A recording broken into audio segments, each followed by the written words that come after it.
베드로후서 3장 보겠습니다. 사랑하는 자들아, 내가 이제 이 둘째 편지를 너에게 쓰노니 이 둘로 너희 진실한 마음을 일깨워 생각하게 하여 곧 거룩한 선지자의 예언한 말씀과 주되신 구주께서 너희의 사도들로 말미암아 명하신 것을 기억하게 하려 하노라. 먼저 이것을 알지니 말세에 기롱하는 자들이 와서 자기의 정욕을 쫓아 행하며 기롱하여 가로되 주의 강림하신다는 약속이 어디 있느뇨? 조상들이 잔 후로부터 만물이 처음 창조할 때와 같이 그냥 있다 하니 하늘이 옛적부터 있는 것과 땅이 물에서 나와 물로 성립한 것도 하나님의 말씀으로 된 것을 저희가 불어 잊으려 함이로다. 이로 말미암아 그때 세상은 물의 넘침으로 멸망하였으되 이제 하늘과 땅은 그 동일한 말씀으로 불사르기 위하여 간수하신 바 되어 경건치 아니한 사람들의 심판과 멸망의 날까지 보존하여 두신 것이라. 사랑하는 자들아, 주께는 하루가 천년 같고 천년이 하루 같은 이 한 가지를 잊지 말라. 주의 약속은 어떤 이에 더디다고 생각하는 것 같이 더딘 것이 아니라 오직 너희를 대하여 오래 참으사 아무도 멸망치 않고 다 회개하기에 이르기를 원하시느니라. 그러나 주의 날이 도적같이 오리니 그날에는 하늘이 큰 소리로 떠나가고 체질이 뜨거운 불에 풀어지고 땅과 그 중에 있는 모든 일이 드러나리로다. 이 모든 것이 이렇게 풀어지리니 너희가 어떠한 사람이 되어야 마땅하뇨?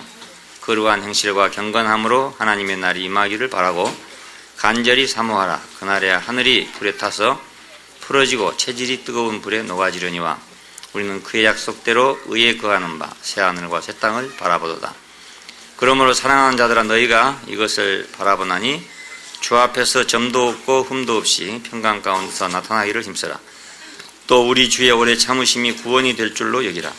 우리 사랑하는 형제 바울도 그 받은 지혜대로 너희에게 이같이 썼고 또 그 모든 편지에도 이런 일에 관하여 말하였을 때 그 중에 알기 어려운 것이 들어있으니 무식한 자들과 굳세지 못한 자들이 다른 성경과 같이 그것도 억지로 풀다가 스스로 멸망에 이르느니라. 그러므로 사랑하는 자들아, 너희가 이것을 미리 알았은즉 무법한 자의 미혹에 이끌려 너희 굳센 데서 떨어질까 삼가라. 오직 우리 주 곧 구주 예수 그리스도의 은혜와 저를 아는 지식에서 자라가라. 영광이 이제와 영원한 날까지 저에게 있을지어다. 아멘. 이제 베드로 전후서를 마치는 베드로후서 3장에 왔습니다. 오늘 말씀은 의에 거하는 바 새하늘과 새 땅을 바라봄이라는 말씀을 드리겠습니다. 우리는 이제 1장에서 그 하나님과 예수 그리스도의 의를 힘입어 보배로운 믿음을 할당 받았다는 말씀과 또 하나님과 우리 주 예수 그리스도를 알므로 은혜와 평강이 날로 증가되어 간다는 말씀과 부르신 이를 알므로 생명과 경건에 속한 모든 것을 우리에게 주셨다 하는 말씀을 했어요. 그리고 이로써 이것을 근거로 해서 지극히 큰 약속을 주셨는데 그 하나는 신의 성품에 참여하는 것이고 다른 하나는 구주 예수 그리스도의 영원한 나라에 들어가게 함을 얻는다는 이러한 약속이 주어졌다고 하는 말씀 드렸습니다. 지금 이제 3장에서는 2장에 있는 그 변질을 근거로 해서 이 변질을 예방하기 위한 대책을 얘기하고 있습니다. 처음에 지난주에 말씀드린 대로 이 변질의 예방을 위해서 진리에 굳게 서라 이런 말씀을 했어요. 진리는 진실이고 그 진실은 십자가고 죽고 다시 사는 것이고 그래서 죽고 다시 사흘 만에 굳게 서면 변질을 예방한다 그런 뜻이었습니다. 오늘은 의에 거하는 바 새하늘과 새 땅을 바라보라 이런 말씀입니다. 죽은 자 가운데서 부활한 사람 죽고 다시 산 것 이것만이 진실한 것입니다. 그러니까 이걸 알고 이걸 찾고 있으면 교리가 혼란이 된다든지 또 실행이 혼란이 된다든지 제도나 전통이 이랬다 저랬다 한다든지 아니면 종교 사업이 이랬다 저랬다 한다든지 이런 것에 흔들릴 필요가 전혀 없는 것입니다. 이걸 모르고 이걸 깨닫지 못하고 옳은 교리를 붙잡으려고 하는 사람들은 어느 날 또 가면 또 다른 교리에 붙잡히게 되고, 또 다른 데 가면 또 다른 교리에 붙잡히게 되고 그래 됩니다. 그리고 어떤 교리에 붙잡히든지 사람이 고집스러운 사람이 될 뿐만 아니라 대부분의 교리는 사람을 강팍하게 만들어버립니다. 그래서 교리주의자들 치고 강팍하지 않은 사람이 없습니다. 또 어떤 실행, 종교적인 실행이 있어요. 뭐 기도를 열심히 하는 실행도 있고, 봉사를 열심히 하는 실행도 있고, 뭐 사랑을 열심히 하는 것도 있고, 뭐 여러 가지 있습니다. 수행하는 방법들이 여러 가지 있는데, 이런 것들에 또 치중한 사람들도 반드시 어디엔가 함정에 빠지게 마련입니다. 이런 것을 한 사람들도 역시 마찬가지로 또 강팍해져요. 외고집이 되고요. 그리고 어떤 종교적인 제도나 전통에 주의하는 사람들도 역시 마찬가지로 그리스도와는 아무 상관없는 사람들이 되고 말아버립니다. 오직 죽은 자 가운데서 부활하신 그리스도, 죽고 다시 사는 이 진실 안에 우리의 믿음의 뿌리를 박아야 우리가 변질을 예방할 수 있는 것입니다. 어떤 사람들은 옳은 교리를 알아야 변질을 예방한다 이렇게 생각하는 것이 대부분이에요. 절대로 그렇지 않습니다. 죽고 다시 산 이 진실 안에 뿌리를 박아야 변질을 예방할 수 있습니다. 1장에서 우리가 보배로운 믿음이나 또 은혜와 평강이나 생명과 경건에 속하는 것이나 신의 성품에 참여하는 것이나 하나님 나라에 들어가는 것이나 이런 것들은 모두 다 생명 공급이라 할 수 있는데, 이것은 어디에 근거한 것이냐? 예수 그리스도의 죽고 다시 사심에 근거한 것입니다. 그걸 떠나서는 이건 다 무효입니다. 아무런 가치도 없고 아무런 효능도 발휘할 수가 전혀 없어요. 그 근본은 다 죽고 다시 삶에 있습니다. 십자가와 부활에 있습니다. 이것을 우리가 명심하면 어떤 경우에도 우리는 기롱하는 자들에게 속지 않게 될 것이고 변질을 예방할 수 있게 될 겁니다. 말세에 기롱하는 자들이 있기 때문에 진실한 마음을 일깨운다 이렇게 말했는데, 여기서 그 진실하다는 말은 그 태양 광선과 구별하다는 말을 합해가지고 만든 말입니다. 그러니까 태양 광선에서 판정된 거 이런 뜻이니까 아주 명백하다 그런 말이겠죠. 아주 밝은 데서 입증된 것이다 이런 의미를 갖고 있습니다. 그리고 이 마음이란 말은 이건 생각이나 이해를 가르쳐 말합니다. 그러니까 밝게 백일하에, 우리말 같으면 백일하에 입증된 그런 생각, 그것을 일깨운다는 뜻입니다. 백일하에, 우리말은 백일하에 이 말이 더 맞은 말 같습니다. 맑은 정신을 일깨운다, 정신 차리게 한다 이런 뜻과 마찬가지입니다. 왜냐하면 기롱하는 자들이 왔으니까 정신을 차려야 안 되겠습니까? 그래서 진실한 마음을 일깨운다 이렇게 말을 했어요. 그 기롱하는 자들을 대표적으로 말해가지고 이렇게 말했습니다. 주의 강림하신다는 약속이 어디 있느냐? 조상들이 잔후로부터 만물이 처음 창조될 때와 같이 그냥 있다. 이 말을 들으면 참 이거 많이 헷갈리는 말입니다. 왜냐하면 예수님 곧 오신다 그랬는데, 지금 사실은 이제 이 성경을 쓸 때하고는 지금 굉장한 차이가 있죠. 이 성경을 쓸 때는 겨우 그 100년 안에 다 써진 것들인데, 지금 2000년이 됐단 말입니다. 그러니까 2000년이 됐어도 아직도 안 오셨다. 지금 같으면 할 말이 되는 거죠, 이 말이. 주의 강림하신다는 약속이 어디 있냐? 2000년이 돼도 아직도 그냥 그대로 있지 않냐? 이렇게 말할 수 있는 그런 말입니다. 근데 우리가 그렇게 말을 하려고 하면 또 이 성경 구절이 걸린단 말이에요. 주의 강림하신다는 약속이 어디 있느냐? 조상들이 잔 후로부터 만물이 처음 창조될 때와 같이 그냥 있다. 야, 그러니까 이 말을 들으면은 우리가 2000년 됐는데 무슨 소용이 있냐? 그 말이지. 이렇게 말할 수도 없고, 그렇다고 또 더 기다리자니 답답하기도 하고, 이런 구절입니다. 그렇죠? 여러분 한번 생각해 보십시오. 주의 강림하신다는 약속이 어디 있느냐? 이런 사람들이 있다 그 말입니다. 이렇게 당시에도 말했다 그 말입니다. 이런 사람들 보고 기롱하는 자들이라고 그럽니다. 근데 우리가 지금 와가지고 2000년이 넘었는데 무슨 놈이 예수가 온단 말이냐? 이 말과 똑같은 말이야 그 말입니다. 그렇지? 그러니까 이래 말하다 보면 이 말이 걸린다고, 이 성경 구절이 걸린단 말입니다. 자, 그래서 우리가 조금 더 이것을 깊이 알 필요가 있습니다. 자, 말세라고 한 건 뭔가? 이것은 이제 구약에서는 여호와의 날이다, 혹은 주의 날이다, 혹은 심판의 날이다, 이런 몇 가지 말들로 이렇게 표현을 했어요. 자, 근데 이 날의 내용은 뭔가? 그러면 여호와의 날이라는 이 날, 그 마지막 날, 그 끝날, 심판의 날이라는 날의 그 내용은 뭔가 하면 불의한 자와 그 세상이 끝나는 날이라는 뜻입니다.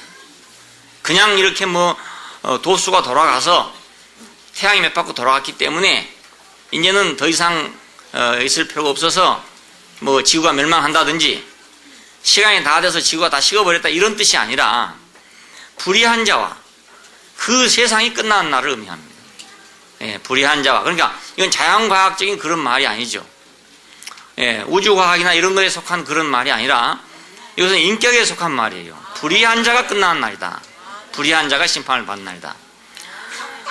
시편은 이제 그 구약 성경의 그 전체의 정수를 뽑아서 내놓은 하나의 정신이라 할 수 있어요. 시편은. 근데 그 시편의 주된 정신이 의인은 반드시 흥왕할 것이고 악인은 반드시 멸망할 것이다 이것입니다. 그 시편의 주된 사상이. 자, 그러니까 구약 전체의 흐름 속에서 있는 사상은 의인은 반드시 흥할 것이고 불의한 자는 반드시 끝나야 된다 이것입니다. 반드시 끝나야 된다. 반드시 심판을 받아야 되고 반드시 멸망을 받아야 된다. 바로 그날을 가리켜서 주의 날이라고 그럽니다. 주의 날이라. 그러니까 불덩어리만 생각하면 안 됩니다. 우리가 불덩어리 생각 안 되고 지구가 어떻게 돌고 있냐 이것만 생각해도 안 되고 세상이 지금 어떻게 돌아가 이것만 생각해도 물론 안 되는 것입니다. 불의한 자와 의로운 자 이걸 먼저 생각해야 된다 그겁니다. 시편 72편 6절로 7절에 보면은 저의 날에 의인이 흥왕하여 평강의 풍성이 달이 다할 때까지 이르리라 이런 말이 있습니다. 이건 이제 그 마지막 날을 얘기합니다. 그날이 오면은 그날이 오면은 가죽을 벗겨서 북을 만들어 가지고 광화문 내거리에서 두둥실 북을 치겠다 이렇게 말했던 것은 일본이 망할 날을 말한 거죠. 일본이 망할 날. 근데 여기서 저의 날 하는 말은 의인이 흥왕하여 평강의 풍성이 달이 다할 때까지 이룰 것이다. 이 날이 바로 그날이라 그런 말입니다. 그날이. 말세에 대해 사람들이 잘못 생각하고 있기 때문에 이걸 우리가 깊이 생각해야 됩니다. 말세 그러면은 꼭 정감로 비결처럼 그렇게 생각한다든지 이렇게 생각하기 때문에 지금 이 말을 우리가 깊이 이해해야 됩니다. 그리고 여러분이 성경에서 이것을 다시 참고해서 여러분이 깊이 대답할 말을 가지고 있어야 합니다. 시편 72편 6절에서 7절 보면 이런 말이 있습니다. 의인이 흥왕하여 평강의 풍성이 달이 다할 때까지 이룰 것이다. 시편 110편 1절에서 3절에 보면 내가 내 원수로 발등상 되게 할 때까지 너는 내 우편에 앉았으라 이런 말인데 이 내용도 무슨 말이냐 하면 그 불의한 자를 내가 발로 밟아가지고 발등상이 되게 할 때까지 너는 내 우편에 있어라 이런 뜻입니다. 예.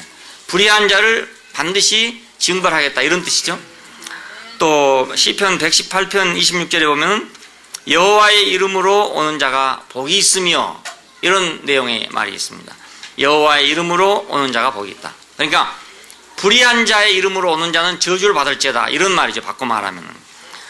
자, 다니엘서 7장 13절에 14절을 보면은 인자 같은 이가 하늘 구름을 타고 와서 항상 계신 자에게 나와 그 앞에 인도됨에 그에게 권세와 영광과 나라를 주더라 이런 말이 나옵니다. 자, 이 말도 역시 마찬가지로 그날을 얘기합니다. 하나님의 심판의 날, 그 마지막 날, 그 끝나는 날을 인자 같은 이가 구름을 타고 와서 항상 계신 자 하나님이죠. 항상 계신 자에게 나와 그 앞에 인도됨에 그에게 권세와 영광과 나라를 주더라. 그러니까 그 불의한 자가 망하는 날 의로운 자가 권세와 영광과 나라를 갖더라 이런 뜻입니다. 스가랴 14장 3절로 9절을 보면 그때 여호와께서 나가사 열국을 치시되 기왕 전쟁날에 하신 것 같이 하리라.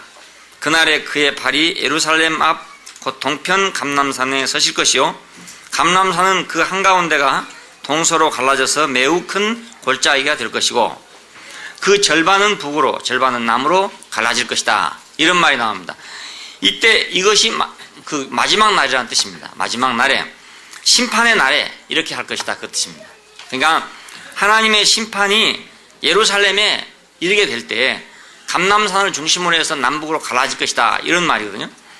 자, 말라기서 4장 1절로 3절에 보면 만군의 여호와가 이르노라 보라 극열한 풀무 같은 날이 이르리니 교만한 자와 악을 행하는 자는 다 초계 같을 것이라.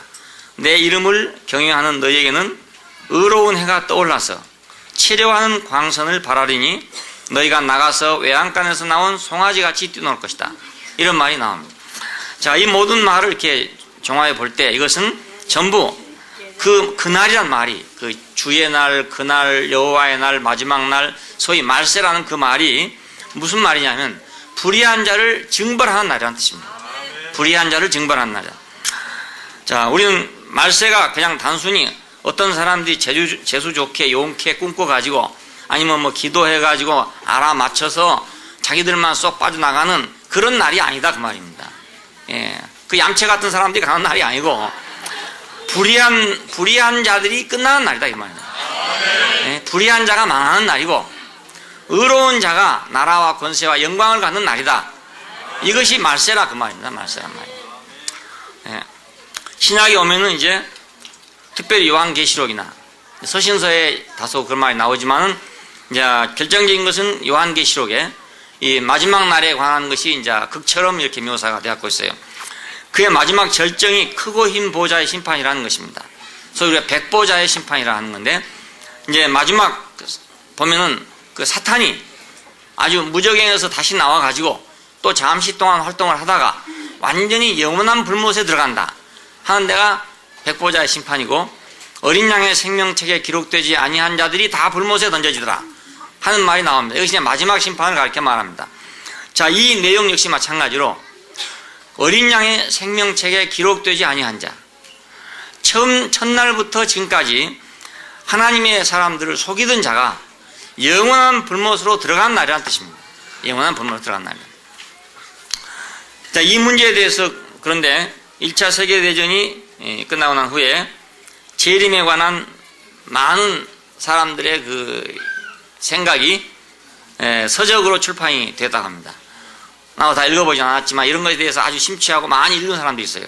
그 재림에 관한 책들을 많이 읽은 사람도 있는데, 1차 세계대전이라는 건 우리 인류사에서 그 굉장한 충격을 준 전쟁입니다. 그전에는 전쟁이 있어도 국지적인 전쟁이었고 적은 전쟁이었지만 이건 세계적인 전쟁이었거든요. 그리고 엄청난 인명의 살상이 생겼고 인간이 이렇게 무자비할 수가 있는가 하는 그런 회의를 갖게 하는 전쟁이었습니다. 물론 그전 전쟁도 마찬가지지만, 왜냐하면은 그전 전쟁은 뭐 활을 가지고 한다든지 뭐 말을 타고 한다든지 뭐 이런 종류의 전쟁이었다면 1차 세계대전은 이제 완전히 현대적인 무기를 가지고 대량 살상 무기를 가지고 전쟁을 했던 최초의 전쟁이라고 할 수가 있습니다.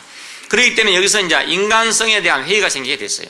그래서 1차 세계대전 전까지만 하더라도 이 나라는 복음을 잘 전하면 잘 좋은 나라가 될 수가 있다, 세계는 좋아질 수가 있다 하는 희망을 가지고 있다가 1차 세계대전을 보면서 사람들은 그 희망이 끊어지게 됐습니다. 이 역사는 발전할 수가 없구나, 인류는 더 이상 좋아질 수가 없구나, 결국은 말세가 와서 하나님의 심판이 와서 이 땅이 끝나야 되겠구나, 그리고 새로운 나라가 와야 되겠구나, 이렇게 수직적인 강림을 필요로 하는 그런 사상이 생기게 됐어요.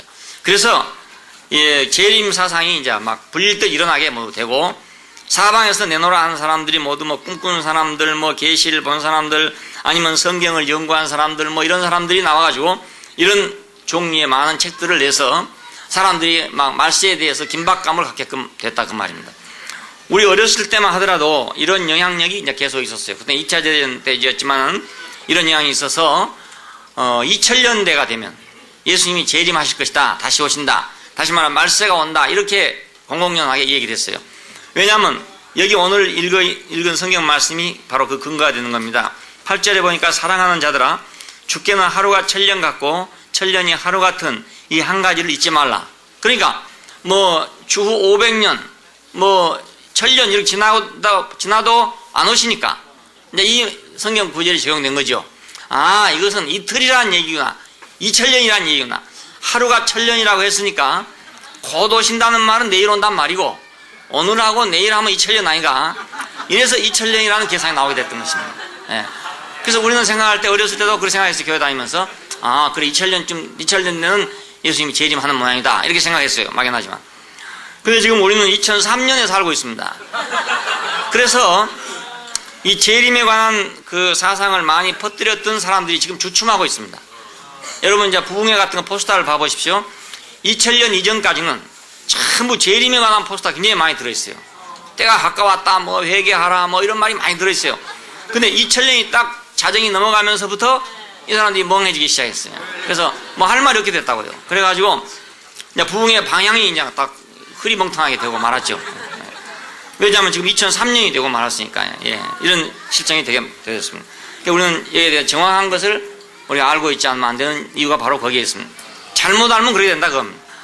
자, 92년 10월 28일 날, 우리 한국에서 그런 해프닝이 벌어지지 않았습니까? 공중으로 휴거한다. 그래가지고, 뭐 신문, 방송에 다 나오고, 길거리에 나와서 선전을 하고, 뭐 난리가 났어요. 많은 교회들이 처음에 다 참여를 했어요. 그 운동에. 참여를 했다가, 이 사람들이 이제 길거리에 나와가지고 시끄럽게 하는 바람에 사회적인 문제가 됐습니다. 사회적인 문제가 되다 보니까 좀 이름 있는 사람들은 다 꼬리를 감추게 됐던 것입니다. 예, 좀 자기 이름에 손상을 받을까 봐서 꼬리를 감추고 말았어요. 그리고 마지막에 그 극단적인 사람들만 이제 TV에 나오게 됐던 것입니다. 처음에는 다 거의 대부분의 사람, 물론 다는 아니지만 상당히 많은 교회들이 또 상당히 또 유명하다는 사람들이 다 거기에 호응을 했습니다. 다가올 미래를 예비하라. 그래서 다미 선교회라고 안 합니까? 맨 처음에 그 선교회가 시작이 됐을 때 17살인가 뭐 5살인가 먹은 애가 계시를 봐가지고 그 계시 본 것을 이장림 목사라는 사람이 책으로 써내고 그것이 사람들에게 많은 자극을 주고 충격을 주기 때문에 많은 교회들에서 이걸 사용을 했어요. 사용을 했는데 이 사용을 하고 그냥 그대로 있으면 그대로 사용했을 텐데 이 사람들이 따로 자기들의 조직을 갖기 시작했어요. 다미 선교회라는 조직을 가져가지고 교회들 속에서 자기들끼리 모임이 됐다고요. 그러니까 금방 이단이라고 치기 시작을 했던 것입니다. 우리는 전혀 영문을 모르고 있어요. 이런 거 관심이 없기 때문에 몰랐는데 그때 광양에 우리가 다닐 때인데 광양에 가니까 어떤 분이 나를 만나가지고 다가올 미래를 대비하라는 그 책을 읽어본 적이 있냐고 그러더라고. 나는 생전 처음 들은 얘기였어요. 그래서 야, 우리는 정말 어디 굴 속에 살다 온 사람이구나 이런 생각을 했어요. 모르는 사람이 없는데 우리만 모르고 있었어요. 이렇게. 그 정말로 뭐 휴거했더라면 우리만 못 갈 뻔 봤어요. 정말. 우리는 전혀 못 가고 있습니다. 금시초문이요. 그때 광양에 갈 때 금시초문이었다니까요. 네, 그런 해프닝이 벌어지게 됐던 겁니다. 이런 게 모두 다 그날이 무슨 날인지를 모르고 그날이 온다는 것만 자꾸 생각하고 있다 보니까 또 세상에 돌아가는 형편, 뭐 중동에 돌아가는 형편 이런 걸 보다 보니까 그런 것만 자꾸 연구하고 있는 사람도 있어요. 1945년에 해방이 된 후로 이스라엘이 독립을 하지 않았습니까? 이것도 성경에 무화과 잎이 싹이 나거든 그때가 된 줄 알아라 한 구절이 있어요. 그 무화과는 이스라엘 나라의 나라 나무라나요? 그렇다요. 그러니까 이스라엘이 싹이 텄다 이겁니다. 그러니까 그날이 가까운 줄 알아. 그래가지고 해방으로는 굉장히 그거 많이 또 써먹었어요. 아주 많이 써먹었어요. 안 그래서 이스라엘이 건국을 한다는 건 기적이거든요, 사실은. 2000년 동안 그 땅을 잃어버렸던 사람들이 국제 정세에 따라가지고 묘한 흥정을 해가지고 결국은 그 본토를 다시 들어가게 된 거라고요. 그러니까 참 기적적인 일이었죠. 그래서 이야, 이건 틀림없이 마태복음에 있는 그 말씀을 바로 성취한 것이다 이렇게 생각을 했던 것입니다. 자, 이렇게 생각하면 다 헷갈린다 그 말입니다. 그 날의 내용은 불의한 자를 끝내는 날이다. 불의한 자. 뭐 이스라엘이 독립을 하냐 안 하냐 이런 데다 맞출 게 아니고 하나님은 의인을 흥왕하게 하고 불의한 자를 끝내시는 분이다. 망하게 하는 분이다. 저의 날에 의인이 흥왕하여 평강의 풍성이 달이 닿을 때까지 이를 것이다. 넘칠 것이다 그 말이거든요. 자, 그러니까 우리가 이런 걸 근본으로 해서 성경을 읽을 때 그걸 읽어야지 그냥 작구에만 매인다든지 뭐 주변의 정황에 매인다든지 뭐 이런 지식에 매인다든지 이렇게 되면은 지금 수백 년 동안 이 문제가 기독교 안에서 대혼란을 가져오고 있는 문제입니다. 부인할 수도 없고 시인할 수도 없는 그런 문제예요. 다미선교회 그때 문제가 나왔을 때만 하더라도 네로라 한 사람들이 모두 나왔어요. TV에 나와서 이 얘기를 하는데 보니까 다 확신이 없어요. 확실히 안 온다는 사람도 없고요. 확실히 온다는 사람도 없고 확실히 언제 온다는 사람도 없어요. 거기 나온 사람들 다 말이 뭐냐면 오기는 분명히 온다. 그렇지만 언제 올지는 모른다. 이렇게만 말하지 확실한 대답을 한 사람은 아무도 없어요. 그러니까 성경은 분명히 그렇게 돼 있고 그 말을 이렇게 믿어야 될지 저렇게 믿어야 될지 모른단 말입니다. 그러니까 헷갈릴 거 아닙니까? 그래서 저도 이 문제 때문에 이렇게 책을 보다가 골치가 아파요. 어떻게 복잡한지. 야, 나 같은 사람은 이거 연구하다가 이거 그냥 4명에 못 죽겠구나 이런 생각이 들고 이래가지고. 그래서 한 가지 결정을 내렸습니다. 결정은 제가 마지막에 얘기하겠습니다.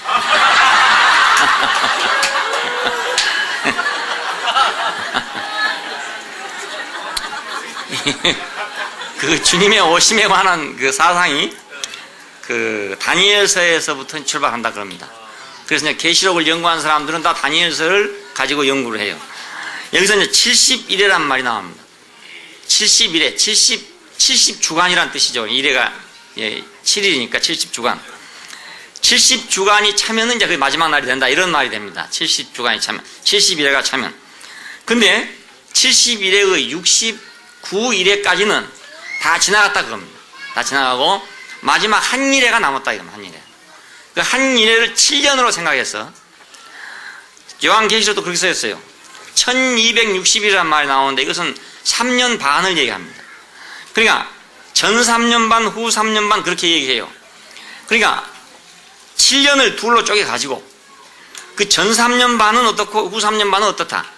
그러면 계시록에 나오는 그 막 우장창하는 그 사건들은 어디서 나오냐 하면은 후 3년 반에 나온다 이거죠. 후 3년 반에 나온다. 어떤 사람은 또 전 3년 반에 나온다 이런 사람도 물론 있습니다. 자, 그래서 이제 70일의 마지막 일에 여기에 초점이 맞춰져 있습니다. 자, 이것이 이제 예수님께서 하늘에 있는 하나님의 보좌를 떠나서 구름에 쌓여가지고 공중으로 임하신 때다. 공중재림이란 말이 이 말입니다. 공중으로 임하신 때가 바로 그 전 3년 반하고 후 3년 반의 시작, 그 중간이 되게 될 것이다. 그런 얘기입니다. 성경을 연구한 사람들 얘기입니다. 저는 다 골치 아파 연구를 못했습니다만 이거 이제 거의 정설입니다. 그리고 계시록 12장에 보면은 산의 아이가 있다고 했잖아요. 그 여자가 아기를 낳으려고 했는데 그 아기를 용이 삼키려고 하다가 하나님께서 그 아기를 도로 하늘로 올라갔다 이런 말이 나옵니다. 이건 산의 아이의 휴거를 얘기합니다. 휴거인데 이 산의 아이는 이기는 자를 얘기하고 이 이기는 자의 휴거가 있고 난 다음에 14장에 가면은 어린 양이 14만 4천과 함께 시온산에 섰다 하는 데가 나옵니다. 이것은 첫 열매를 의미합니다. 그 이스라엘 사람들이 농사를 지면은 농사 밀단 가운데서 맨 먼저 익은 열매가 있습니다. 그 열매 한 단을 갖다가 그 성전에다가 드리는 법입니다. 이 첫 열매의 사상에서 나온 말입니다. 그러니까 익을 열매들이 많지만은 아직은 다른 열매는 안 익었고 이 열매만 먼저 익었다 이거죠. 먼저 익었다. 이것을 첫째 부활에 참여한 사람들이다. 이렇게도 얘기합니다. 이 사람들이 시온산에 서신 후에 후 3년 반 동안 환란이 온다. 땅에 환란이 온다. 그냥 먼저 수확을 하고 난 다음에 다음 대량 수확을 할 것인데 대량 수확을 한 사람들이 아직 안 익었기 때문에 이 사람들을 잊게 하기 위해서 긍정적으로 말하면 환란이 온다는 뜻이고 이 잊게 하는 기간 동안에 그 불의한 자들은 환란을 당하게 될 것이다. 그래서 땅에 거하는 자에게 화가 있으려다 땅에 거하는 자에게 화가 있어 이런 말이 나와요. 녹수리가 날아가면서 그 말은 바로 이 후 3년 반을 얘기한다고 합니다. 그래서 그 기간 동안에 이제 하나님의 백성들은 고난을 통해서 연단돼 가지고 그래서 수확이 되고 자 하나님의 백성이 아닌 사람들은 거기서 이제 환란 속에서 멸망한다 그런 그림입니다. 그렇다 하지 않습니까? 첫 번째 3년 반 동안에는 그 처음 익은 열매들 첫 열매들 아주 우수한 사람들이죠. 그러니까 그 하나님을 잘 믿고 충성스럽고 말씀을 잘 들은 그런 사람들이 수확되고 근데 좀 민정거리고 있던 사람들 그러니까 뭐 그냥 세상도 좀 살면서 그래도 또 예수는 믿고 이런 사람들이 남아있는 때단 말이에요. 이 사람들은 그냥 그대로 수확을 할 수가 없단 말입니다. 익혀야 되기 때문에. 그래서 비바람이 부은 속에 환란 속에 집어넣어서 이 사람들을 이제 연단시켜가지고 그게 나오는 것이 흰옷을 입은 큰 무리가 나오더라 하는 말이 바로 이 사람들입니다. 자 이런 그림을 우리가 상상하고 보면 후 3년 반 동안은 땅 위에서 환란이 있는 시간이다. 그 환란 기간 때문에 요즘에 그 말세론을 주장하는 사람들이 얘기를 하는 겁니다. 이 환란에 들어가지 말고 이 환란에 들어가지 않으려면 빨리 예수를 잘 믿어가지고 빨리 익은 열매가 되라 이 말입니다. 예? 이 후 3년 반은 대단히 괴로운 시간일 거다. 대단히 환란의 시간이 된다. 그러니까 이 시간 동안에 휩싸이지 말고 그 전에 예수를 잘 믿어가지고 하나님을 잘 믿어가지고 14만 4천이 되고 그렇죠? 첫 열매가 돼가지고 하나님의 곳간에 들어가야 된다 이 얘기입니다. 전부 다. 예, 후 3년 만에 들어가면 어차피 이제 거기서 뭐 지지고 볶고 해가지고 하여간 뭐 고통을 받다 보면 우리도 그렇잖아요. 뭐 좀 희리멍텅하고 있다가도 자기 환경에 막 어떤 막 환란이 왔다, 막 어려움이 왔다 이러면 정신이 바짝 나가지고 대본에 이 자리에 나와가지고 세상 다 물러갔다 이 얘기 하지 않습니까? 예, 그렇죠. 예, 뭐 흐리멍텅 하던 사람도 그날이 오니까 막 정신이 바짝 나가지고 언제 내가 그랬냐 싶게 말이야. 확 밝아지고 나오잖아요.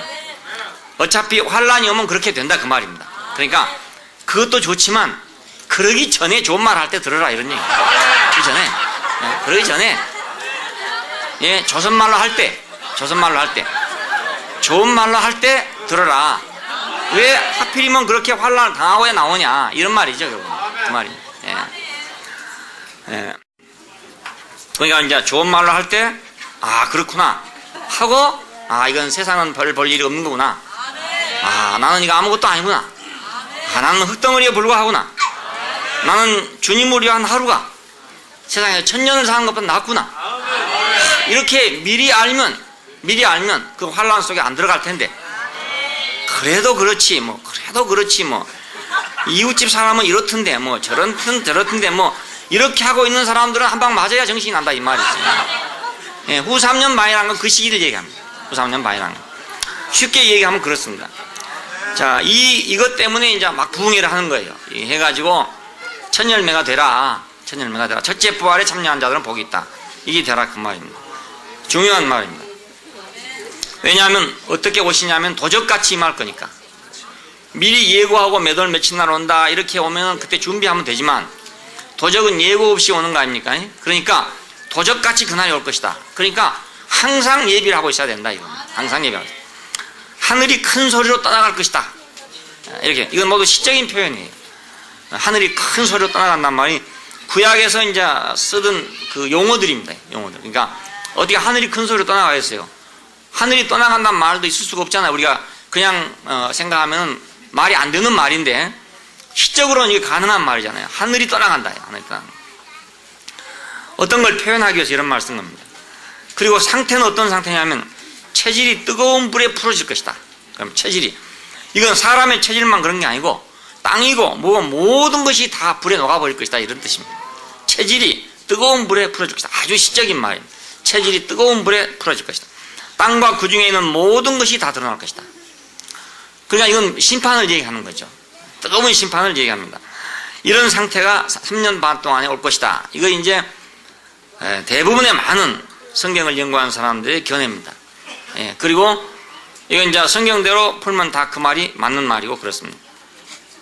자, 그런데 이제 너희가 어떠한 사람이 돼야 마땅하냐? 이 말이 그렇습니다. 너희가 어떠한 사람이 돼야 마땅하냐? 거룩한 행실과 경건함으로 하나님의 날이 임하기를 바라보고 간절히 사모해라. 날짜 계산해라 이 말이 아니고 어디 가서 계시를 받아가지고 그날 알아내라 이 말이 아니고 거룩한 행실과 경건함으로 하나님의 날이 임하기를 바라보고 그걸 간절히 사모하래요. 사모하라. 우장창한 날을 왜 사모하라 그 말을 했어요. 예? 하나님의 백성들이 그 영광을 받을 날을 간절히 사모하라 그 말입니다. 간절히 사모하라. 주 앞에서 점도 없고 흠도 없고 평강 중에 나타나기를 힘써라. 자, 그날이 그렇게 나올 뜨거운 날이 될 거니까 점도 없고 흠도 없이 평강 중에 나타나기를 힘써라 그것입니다. 자, 그리고 억지로 풀다가 스스로 멸망에 이르지 말아라. 자, 억지로 풀다가 그렇죠. 억지로 풀어갖고 뭐 날짜 맞춰보려고 뭐 하고 시대 맞춰보려고 하고 뭐 여러 가지 방법이 있어요. 뭐 그런 방법들로 맞춰보려고 애를 쓰고 그거 연구한 사람들은 막 전 세계 정세를 일어나는데 그걸 다 스크랩을 해가지고 있어요. 그래가지고 막 지금 뉴스를 볼 때마다 그걸 체크하면서 이건 계시록 몇 장 몇 절에 있는 것이고 뭐 이건 다니엘서 몇 장 몇 절에 있는 것이고 이런 식으로 연구들을 하고 있다고요. 이렇게 연구한 사람들이 맞췄냐? 2000년 동안 한 번도 맞힌 일이 없어요. 그렇잖아요? 한 번도 맞힌 일이 없어요. 억지로 풀다가 뭐 스스로 멸망에 이르렀죠. 스스로 멸망. 아이들 공부시키고 공부도 안 시키고, 어떤 사람은 지난번 92년도에 그런 사람이 있어요. 실제로 뭐 한두 사람이 아닙니다. 아이들 중학교 다니는 아이들 뭐 고등학교 다니는 아이들 다 퇴학시키고, 그죠? 휴고할 텐데 학교가 무슨 소용이 있습니까? 서울대학교가 무슨 소용이 있으면 고등학교 졸업장이 무슨 소용이 있겠어요? 공중으로 휴고에 올라가 버릴 건데 아무 소용 없잖아요. 우리가 아는 한 사람도 그렇게 얘기했다더라고요. 광양에 가면 우리 형제 한 분 있잖아요. 그 형제의 형님이 또 거기 빠져 있는 사람이었어요. 목사인데 그의 가을에 와가지고 하는 말이, 동생과 하는 말이 빨리 준비를 해라. 그러니까 동생이 하는 말이, 형님 무엇을 가지고 그렇게 확신을 하십니까? 라고 물으니까 내가 분명하게 하나님이 내 손바닥에다가 2번, 3번 92, 10, 28 글자를 써줬다 이겁니다. 내가 어찌 안 믿겠냐. 그래서 아들 둘이 있는데 둘 다 중학교인가 뭐 고등학교를 다니는데 다 지금 퇴학시켰다. 10월 28 갈 거니까. 그렇지 않겠어요? 예. 그런 사람이 어디 한두 사람이었겠냐 그겁니다. 그러니까 억지로 풀다가 스스로 멸망에 빠진다. 무법한 자들의 미혹에 이끌려서 너희의 굳센 데서 떨어질까 조심해라. 그 굳센 데가 어딘가? 무법한 자들의 미혹에 이끌려서 너희 굳센 데서 떨어질까 삼가 조심해라 이랬는데, 그 굳센 데가 어딘가? 교리에 굳게 서서 이 말인가? 아니면은 자 기독교 가운데 어느 제도가 제일로 확실한가? 그 제도에 굳게 섰다는 말인가? 아니면 어떤 실행, 종교적인 실행이 가장 굳건한 것인가? 그걸 알아가지고 거기 딱 접을 붙였다는 말인가? 자, 어떤 일을 하면, 어떤 행실을 하면 굳센 데 딱 붙어가지고 안 떨어지는 것이냐? 이런 문제입니다. 자, 우리 주 곧 구주 예수 그리스도의 은혜와 저를 아는 지식에서 너희는 자라가라. 자, 자라가라. 그러니까 아는 것이 힘이다더니 정말 이것도 아는 것이 힘이에요. 아는 것이. 예, 우리 주 구주 예수 그리스도의 은혜와 저를 아는 지식에서 자라가라. 마지막에 부탁한 말이 그 말입니다. 구주 예수 그리스도의 은혜는 무엇입니까? 그리 우리를 구속하신 분, 죽고 다시 사신 자리로 우리를 부르신 분, 그분이 우리를 구속하신 분이거든요. 우리는 옛날에 그 거짓말하는 자에 속아가지고 세상에 팔려갔던 사람들이죠. 근데 죽고 다시 사신 분 안에서 그분 자신의 운명 안으로 우리를 불렀단 말입니다. 그 운명 안으로 우리를 부르니까 우리가 보니까 이것이 진실이구나. 이것이 바로 인생의 자리였구나. 하나님이 나를 지으신 자리가 바로 여기였고 하나님이 나타나실 자리가 바로 여기구나. 그걸 우리가 알게 돼서 우리가 옛 주인에게서 우리가 새 주인에게로 돌아왔단 말입니다. 이걸 구속이라고 그러면 구속이라고. 우리를 구속하신 그분을 우리가 알아야 된다 그겁니다. 그분은 하나님의 기름 부으신 자, 이분을 하나님께서 기름 부으셨어요. 이분에게다가. 그러니까 그를 아는 데서 우리가 성장하는 것이 미혹을 이기는 것이다. 마지막 결론은 그것입니다. 하나님과 우리 주 그리스도를 알고 주 예수 그리스도를 알기에 게으르지 않고 열매 없는 자가 되지 않게 하라. 이것이 마지막 당부입니다. 알미 대책이다. 이런 말이거든요. 알미 대책이다. 아는 것이 대책이다. 알미 대책이라고 해서 또 교리를 안다든지 제도를 안다든지 뭐 이런 걸 알았고 안 된다. 그럼 누가 기도를 뭐 몇 시간을 했느냐, 기도하다가 뭘 봤느냐, 기도하다가 무슨 능력을 받았냐, 이런 것을 말하란 말이 아닙니다. 그렇잖아요? 그 종교적인 사람들 이런 데 아주 미혹되게 참 쉬워요. 어떤 사람이 기도하다가 막 환상을 봤는데 대구 지하철 참사가 미리 일어날 거 알았다. 예, 뭐 이런 사람. 지금 혹시 뭐 기도원 같은 데 가면 그거 있을지도 몰라요. 내가 미리 그걸 봤는데 이런 사람이 있을지도 몰라요. 봤지만 소용없는 일이지만은 미리 봤는데 이런 사람이 있을 수도 있다고요. 그리고 어떤 사람은 또 그 지하철을 막 탈라 했는데 하나님께서 싹 불을 비춰줘 갖고 내렸다, 이런 사람도 있을지도 몰라요. 그렇지 않아요? 그 기도를 많이 했더니 그런 신령한 은사가 와가지고 대구역에서 안 내리고 중앙로역에서 내리려고 했는데 대구역에서 하나님의 불빛이 확 비치길래 아, 뛰어내렸다 이거야. 내렸더니 중앙로에 가서 불타버렸다. 이런 사람도 있을 수가 있단 말입니다. 이런 거 보면 신기하잖아요. 이게 사람이. 이게 미혹된단 말입니다. 이런 데 미혹된다. 예. 어떤 사람들은 또 성경을 골고루 연구해가지고 조목조목 대조를 해가지고 연구를 해서 이렇고 이렇지 않냐고 하면은 가만히 듣고 보면 그것이 맞는 것 같단 말이에요. 그런데 거기 미혹된 사람도 있다고요. 별 사람이 다 있어요. 자, 이런 것에서 무엇을 알아야 되는 거냐? 그런 걸 조목조목 알아야 되는 거냐? 아니면 그렇게 바짝 무슨 막 계시가 비치는 걸 알아야 되는 것이냐? 뭘 알아야 되는 것이냐? 죽고 다시 사신 분만이 진실하고 죽고 다시 사신 분만이 의로우시다. 죽고 다시 산 자만이 의롭고 죽고 다시 산 자만이 하나님의 기름 부음을 받은 자다. 말세는 무엇이냐? 그 사람이 영광을 받는 날이다. 그 사람이 말이야. 여기에 굳게 서야 된다 그 말입니다. 여기에 굳게 서야. 다른 데 굳게 서면 안 돼요. 어떤 사람은 얘기해보면 너무너무 지식에 철저하게 세뇌가 돼가지고 바늘 끝도 안 들어간 사람이 있어요. 도저히 어떻게 비집고 들어갈 데가 없어요. 너무너무 철저하게 알고 있기 때문에. 야, 이거 얼마나 비참한 일인지 모르죠. 어떤 사람은 또 어떤 교파나 어떤 교리에 아주 철두철미하게 철통같이 그걸 믿고 있기 때문에 어떤 말이 들어와도 안 들어간 사람이 있어요. 이 사람도 어떻게 할 수가 없는 사람이에요. 자, 그렇게 굳게 서란 말이 아니고 죽은 자 가운데 다시 사시니까 그분이 진실이라는 거예요. 그리고 우리가 그분 안에 있는 것만이 진실이라는 거. 그 진실만이 마지막 날에 설 수 있는 것이라는 거. 이것을 우리가 굳게 아는 것이 필요하다 그겁니다. 그래서 의에 거하는 바 새하늘과 새 땅을 바라본다 하는 겁니다. 의에 거하는 바, 의인이 흥왕하는 날, 의인이 흥왕함으로 말미암아서 의인으로 말미암아서 새하늘과 새 땅이 되는 그걸 우리가 바라본다 그겁니다. 이사야 60장 21절에 보면 이럽니다. 내 백성이 다 의롭게 되어 영영이 땅을 차지하리니. 자, 오늘 이 베드로 후서 3장 13절에 있는 의에 거하는 바 새하늘과 새 땅을 바라보도다 하는 이 말씀의 근거가 이사야 60장 21절에 있습니다. 내 백성이 다 의롭게 되어 영영이 땅을 차지하리니 그들은 나의 심은 가지요 손으로 만든 것으로서 나의 영광을 나타낼 것인즉 그 작은 자가 천을 이루겠고 그 약한 자가 강국을 이룰 것이라.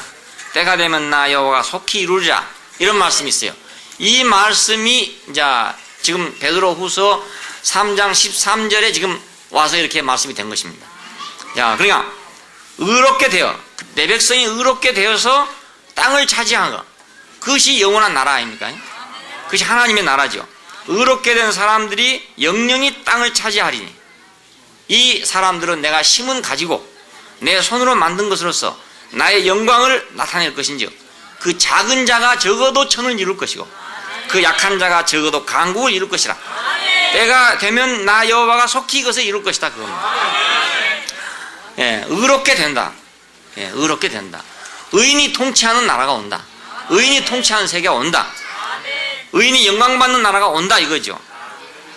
이 의인이 누군가? 이 의인이 누군가? 첫 번째는 예수 그리스도고, 그렇죠? 두 번째는 예수 그리스도 안에 붙은 자고, 그렇죠? 예. 자, 그러니까 오늘 우리가 이 의인이 누군가를 분명히 안다면 그 하나님의 날, 주의 날은 이 사람을 위해서 예비한 나라란 말이에요. 이 사람을 위해서. 뭐 말세에서 불질을 날을 예비한 날이 아니고 이 사람을 위해서 예비한 날이에요. 의인을 위해서 예비한 날이란 말입니다. 하나님 되게 하는 것이 의로운 거죠. 의란 건 다른 게 아닙니다. 사람은 하나님을 하나님 되게 하기 위해서 지어진 존재예요. 그러니까 하나님을 하나님 되게 하는 것이 의로운 일이에요. 아들은 아버지를 아버지 되게 하는 것이 의로운 일이에요. 제자는 선생을 선생 되게 하는 것이 의로운 거라고요. 그래, 선생을 무시한다든지 선생을 망신시켜버린다든지 이러면 불의한 학생이 되는 거죠. 하나님을 하나님 되게 하는 사람이 의로운 사람이에요. 자, 하나님을 하나님 되게 하려면 어떻게 하면 되냐? 사람의 위치에 있어야 하나님을 하나님 되게 할 수 있어요. 네, 하나님을 하나님 되게 하는 방법이 없어요. 무슨 방법이? 예를 들어서 뭐 찬양들을 뭐 10,000명을 동원해가지고 여의도 광장에서 하늘이 날아가도록 우렁찬 목소리로 찬양을 드리면 하나님이 하나님 되는 것인가? 자, 아니면 저 아프리카 땅끝까지 다 가가지고 사랑과 희생과 봉사를 해가지고 막 그냥 놀라운 역사를 일으키면 그러면 하나님을 하나님 되게 하는 것인가? 자, 무엇이 하나님을 하나님 되게 하는 것인가? 다 좋은 일이에요. 다 좋은 일이지만 다 아무리 좋아도 그것이 하나님을 하나님 되게 하는 일은 아니다 이거. 하나님을 하나님 되게 하려면 사람이 사람의 위치에 있어야 하나님이 하나님 돼요. 그렇잖아요? 빛이 되려면 어둠에 있어야 빛이 될 거 아닙니까? 어둠이 있어야 빛이란 게 있는 거지. 어둠이 없으면 빛이란 게 없잖아요. 사람이 사람 자리에 있으면 하나님이 하나님 자리에 있게 된다고요. 예. 사람이 사람 자리에 없으면 하나님도 하나님 자리에 있을 수가 없어요. 사람이 빗나가 버리면 하나님도 빗나가 버린 거예요. 자, 사람이 사람 위치에 있어야 그래야만 하나님이 하나님 된다고요. 야, 예수 그리스도는 왜 의인이냐 그러면 그는 뭐 나쁜 짓도 안 하고 불량한 짓도 안 하고 그래서 의인이냐? 물론 나쁜 짓도 안 하고 불량한 짓도 안 했어요. 안 했지만 그래서 의인이라면 의인 많죠. 많잖아요. 의사도 많고 열사도 많고 많지 않습니까? 그런 의인이 아니란 말입니다. 예수가 왜 의인이냐면 하나님을 하나님 되게 했기 때문에 의인이에요. 십자가에서 하나님 어째 나를 버리십니까? 할 때까지 하나님을 하나님 되게 하기 위해서 인생의 위치를 지키고 있었다 그 말입니다. 이것이 의로운 거다 그거예요. 이것이. 예, 다른 게 의로운 것이 아니에요. 야, 사람이 사람의 위치에 있으면 하나님은 저절로 하나님이 되는 거예요. 저절로 하나님 위치에 가게 된다고요. 인생은 하나님을 하나님 되게 하기 위해서 창조됐어요. 그리고 우리를 구속하신 이유도 왜 구속했냐면 하나님이 하나님 되게 하기 위해서 우리를 구속하신 거란 말입니다. 그냥 우리의 구속을 받은 자리는 어떤 자리냐면 하나님을 하나님 되게 하는 자리예요. 그 자리가. 예수 그리스도의 십자가에서 우리가 구속되었기 때문에 그 자리는 우리가 사람이 되는 자리거든요. 내가 예수의 십자가를 인정하고 시인하는 것은 내가 사람이 되는 일이라고요. 사람이. 그리고 우리가 생명 안에 자란다는 말은 그 생명 안에서 자란다는 뜻입니다. 거기 있는 그 생명 안에서. 어떻게 생각하면 죽음이죠. 알고 보면 생명이 아니라 죽음이죠. 십자가에서 죽은 자리니까 그 자리에서 자라는 건데 그건 사실은 다른 말로 하면 죽음 아닙니까? 자, 그 죽음에서 자라는 거란 말입니다. 이것이 생명에서 자라는 것이거든요. 예. 사람만 유일하게 이렇게 할 수 있는 유일한 존재예요. 하나님이 지으신 모든 만물은 다 하나님을 하나님 되게 하기 위해서 지어진 존재들입니다. 그러나 이것들이 아무리 그냥 그대로 자기 원형을 보존하고 있어도 하나님이 하나님 되기 위해서는 너무너무 부족하다 그런 뜻입니다. 너무 부족하다. 물론 개가 개의 위치에 있어야 되고 소는 소의 위치에 있어야 되고 파란 꽃은 파란 꽃 위치에 빨간 꽃은 빨간 꽃 위치에 있어야 돼요. 그건 전부 다 하나님은 하나님 되게 하는 거죠. 그렇잖아요? 그렇지만 그것만으로는 하나님이 하나님 된다 하더라도 하나님이 하나님 되심이 부족하단 말입니다. 그렇지 않겠습니까? 예. 그래서 지금까지도 빨간 꽃은 빨간 꽃을 계속 지키고 있고 노란 꽃은 노란 꽃을 계속 지키고 있습니다. 벼는 벼를 지키고 있고 벌이는 벌을 지키고 있고 왜냐하면 하나님은 하나님 되게 하려니까. 이놈이 금년에는 벌이었다가 내년에는 벼였다가 뭐 그 다음에는 수수였다가 이러면 이거 하나님은 하나님 되게 못한단 말이에요. 그래서 죽으나 사나 얼어 죽으면 얼어 죽고 뭐 타 죽으면 타 죽고 벌이는 벌이고 벼는 벼고 그렇게 있는 거예요. 하나님은 하나님 되게 하려니까. 예. 그러니까 이것들은 다 진실하잖아요. 다 이 진실하기 때문에 하나님을 하나님 되게 하고 있지만은 이것만으로서는 하나님이 하나님 되는 데는 부족하다 그것입니다. 부족하다. 그래서 사람이 필요한 것입니다. 다른 모든 만물을 다 짓고 난 다음에 마지막에 사람을 또 지어야 되는 이유는 사람이라야만 이것이 완성될 수 있기 때문에 지었다 그 말입니다. 사람이 사람의 위치에 있을 때 하나님은 하나님 위치에 가시게 되는 거기 때문에 사람은 만유 중에서 유일한 존재라고 할 수 있죠. 유일한 존재. 독생자라고 할 수 있는 그런 존재예요. 모든 피조물이 다 하나님을 하나님 되게 하기 위해서 있지만은 그러나 사람이 아니면 그 완성이 안 된다. 그래서 사람이 이 만유 중에서 하나님을 하나님 되게 할 수 있는 유일한 존재다. 유일한 존재. 그러니까 바로 하나님을 하나님 되게 하는 사람이 의로운 사람이고 주의 날 여호와의 날은 왜 있느냐? 이 의인의 영광을 위해서 의인의 세계를 위해서 있는 거지 미운 놈 없애기 위해서 있는 날이 아니단 말입니다. 그 잘못한 놈에 관심이 있는 게 아니고 하나님의 관심은 의인에게 관심이 있어요. 의인임에도 불구하고 나라와 영광을 권세를 가져야 함에도 불구하고 세상이 그 의인을 핍박하고 그 의로운 자에게 권세를 주지 않고 자기들이 만든 권세를 가지고 이 의인을 핍박하기 때문에 이 날이 생긴 거란 말이에요. 그냥 하나님이 그 나쁜 놈을 싫어해서 그만큼 그런 게 아니라 의인이 의인 돼야 되는데, 의인이 의인으로서 대접받아야 되고, 의인이 의인으로서의 권세와 영광을 가져야 되는데, 불의한 자들이 오히려 세상 권세를 가지고 이 의로운 자들을 핍박하기 때문에 마지막 날이 설정되어 있는 거다 그 말입니다. 자, 그러니까 오늘 우리가 어떻게 해야 마땅하냐? 아까 말씀드렸는데 마지막 결론으로 너희가 어떠한 사람이 돼야 마땅하냐? 그래서 자, 이건 이제 저도 뭐 다른 사람이 연구한 걸 참조해서 이렇게 말씀드린 거지만, 여기다가 또 어떤 사람이 와가지고 그건 뭐 잘못했느니 뭐 성경 어디에 안 맞았느니 뭐 이렇게 할 수도 있고, 그게 복잡해요. 이거 보라. 이거 연구한 사람들 아주 골치 아픈 사람들이에요. 그래서 나는 이걸 좀 책을 들여다보다가, 야, 내가 차라리 이거 들여다보고 골치 아프느니, 그러느니 내가 차라리 의에 거하는 바, 의인이 거하는 바, 그 땅을 내가 지키는 게 낫겠다. 이건 내가 아무리 알아가지고 어떻게 용케 죽은 용으로 미꾸라지처럼 피해봤자 또 어디가 걸릴지 모르지 않냐 이겁니다. 그렇지 않겠어요? 내 인간의 재주로 뭐 성경을 아무리 파고 연구해 가지고 몇 월 며칠 날이라고 해 가지고 해도 안 되고, 또 뭐 기도를 많이 해 가지고 무슨 뭐 환상을 보고 그림을 보고 뭐 표시를 보고 뭐 음성을 듣고 별짓을 다 해도 안 되고, 이런 판에 나 같은 사람이 또 들어가 가지고 또 뭘 연구해 가지고 뭐 어느 날이고 뭐 어떤 때고 이걸 연구해 봤자 무슨 소용이 있겠냐 이겁니다. 2000년 동안 해도 안 됐는데, 지금 2000년 동안 해도 안 됐는데 또 한 놈은 그 멍청한 놈이에요. 멍청한 놈. 그렇잖아요? 멍청한 놈. 또 될 줄로 생각하고, 그래도 다른 사람은 틀렸지만 나는 맞을 것이다. 지금까지 2000년 동안 그 사람들이 다 틀렸지만은, 부도냈지만은 나만은 틀림없이 맞을 것이다고 한 놈이 있다. 이건 미친놈이야, 미친놈이지. 정말. 그렇지 않겠어요? 나는 그렇게 생각해요. 그래서 나는 그거보다는 뭐가 더 쉽냐면, 내가 십자가에 죽으신 예수를 보고, 야, 저가 내 운명이구나.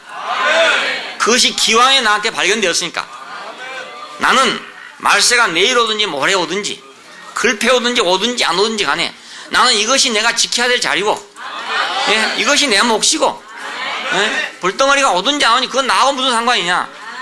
내가 지킬 곳이 있으니까, 내가 설 자리가 있으니까, 내가 이 자리가 내 자리인데, 내가 불덩어리가 온다고 옮기겠으면 안 온다고 안 옮기겠냐 그겁니다. 내가 사람의 자리에 있는 것이 그건 내 본분이고 내 위치고 내 분깃인데, 내가 이걸 지키는 거에 내가 맞지 않냐 이것입니다. 그렇게 생각하니까 너무너무 편하고 좋잖아요. 너무 편하고, 뭐 연구 안 해도 되고, 연구에 복잡하게 머리 아플 필요도 없고, 딴 사람하고 그거 가지고 논쟁할 필요도 없고, 어른이 그러니 할 필요도 없고. 그래서 그런 거 많이 연구한 사람들 오면은 100년을 연구해서도 마찬가지예요. 2000년을 연구해서도 마찬가지예요. 할 수 있는 한마디 말은 의에 거하는 바. 자, 의인이 거하는 나라를 나는 기다린다. 의인이 거하는 나라를 기다리려면 내가 의로워져야 되잖아요. 내가 의로워져야 돼.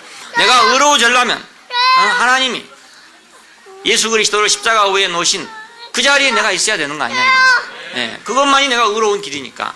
그 이외에 내가 의로운 길은 없단 말입니다. 그러니까 의인을 위해서 그날이 준비되어 있는 거지, 결코 악인을 위해 준비되어 있는 날이 아니니까, 그 약속한 대로 의에 거하는 바 새하늘과 새 땅을 내가 바라보는, 그걸 내가 기다리는 사람으로, 그걸 즐거워하는 사람으로 살자 그것입니다.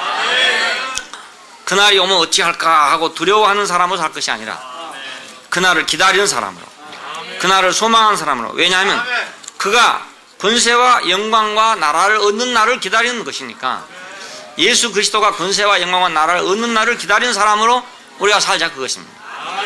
그날을 위해서 살자. 자, 이런 운명을 가진 사람들이 그 날을 기다리고 그 사람을 기다리고 그 해를 기다리는 것, 이것이 교회의 대망입니다. 교회의 대망. 교회는 뭘 기다리느냐? 그 사람이 영광 받기를 기다리는 날인 사람. 오늘은 매일같이 뭘 하고 있느냐? 그분이 영광 받기를 위해서 우리가 뭘 하고 있는 거예요. 찬양은 그거예요. 그분이 영광 받으라고 우리가 하는 거예요. 그분이 영광 받을 걸 기다리고 우리가 찬양하는 거예요. 인자 같은 이가 하늘 구름을 타고 와서 항상 계신 자 앞에 나와 그 앞에 인도되며 그에게 권세와 영광과 나라를 주더라. 권세와 영광과 나라를 주는 그것을 우리는 그걸 대망하고 있는 사람들이다. 이 대망하는 게 우리 즐거움이라 이거예요. 왜 우리의 즐거움이냐면은 우리가 그의 운명 안에 있으니까 즐겁단 말입니다. 그렇지 않아요? 그분이 그런 운명이 권세와 영광과 나라를 받는다면 그 운명 안에 있는 모든 사람은 그 권세와 영광과 나라를 받는 거라 그 말입니다. 이거 어떤 특정 개인을 의미하는 말이 아니에요. 그러니까 어떤 한 사람이 영광을 받으면 딴 사람은 소용없잖아요. 그 말이 아니고 그러한 사람이 받는 거니까. 그러한 사람이 받는 거니까 그러한 사람은 다 받는 거죠. 그렇지 않습니까? 그러한 사람이 받는 거니까. 그렇죠? 그러한 사람. 그러한 사람. 그건 김아무개, 이아무개 이런 말이 아니고 그러한 사람이 받는 거니까. 오늘 우리는 지금 그러한 사람들입니다. 그러한 사람들로서 이걸 기다리고 있다고. 그러니까 어디서 받아도 상관없어요. 누가 받아도 어디에 내려왔다 해도 우리가 다 함께 즐거워한답니다. 왜? 그러한 사람들이니까. 그러한 사람들이니까. 자, 이건 미국 사람도 좋고 소련 사람도 좋고 누구도 좋고 김정일이라도 지금 당장에 바꿔져 가지고 이런 사람이 된다면 그래도 좋고 이게 되기만 된다면 누가 돼도 좋다 이거. 누가 돼도. 왜? 그러한 사람이니까. 그 김아무개 이아무개가 아니고 그러한 사람이 받는 거니까 다 함께 받는 공동 우승이 된단 말이에요. 공동 영광에 참여하는 거예요. 권세와 영광과 나라를 주더라 하는 이 사실에 우리가 귀를 기울이고 우리가 그분을 기다리고 그분을 대망하는 것입니다. 나는 사도들이 분명하게 그때 당시에 글을 쓸 때 곧 주님이 오실 거라고 생각했어요. 사실이 그래요. 곧 그날이 올 거라고 생각했어요. 틀림없이 맞아요. 맞는데 그들에게는 그들대로 그럴 만한 이유가 분명하게 있어요. 왜냐하면 그들은 그들 자신 안에 이것이 만족스럽게 준비되어 있었기 때문이라고요. 의에 거하는 바 새 하늘과 새 땅을 바라보는 그것이 그들에게는 준비되어 있었단 말이에요. 준비되어 있는 사람은 금방 오기를 기다린단 말입니다.